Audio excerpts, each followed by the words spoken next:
Mais tout d'abord, cette audience, cet après-midi, à la vice-présidence de la République, Pierre Claver Maganga Moussavou a reçu le bureau de l'Ordre des architectes du Gabon.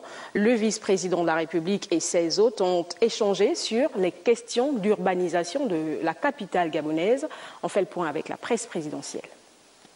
L'urbanisation de la capitale gabonaise au cœur des préoccupations des architectes gabonais. Le sujet a largement été évoqué à la vice-présidence de la République entre le patron de cette institution et les architectes. Nous avons eu à échanger sur la territorialisation. En son temps, il avait appelé provincialisation.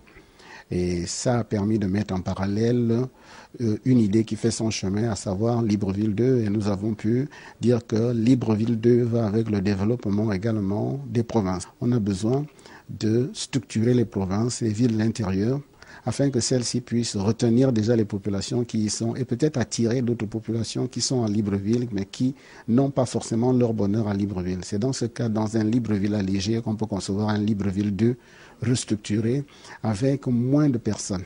Au-delà du souci exprimé sur l'absolue nécessité de décongestionner Libreville, les architectes ont également fait part au vice-président de la République leurs conditions de travail. Que nous avons eu avec la modification de l'article 41 du décret 1111 qui réglemente la profession des architectes, on a mis l'accent sur la responsabilité des architectes. Il était également important de mettre l'accent sur la façon dont on les fait travailler. Pour mieux édifier l'opinion sur leur savoir-faire et surtout les prérogatives qui sont les leurs, des journées portes ouvertes vont être organisées par les architectes du Gabon dans quelques mois. C'est du reste l'annonce qu'ils ont faite au vice-président de la République, Pierre Claver Maganga Moussavou.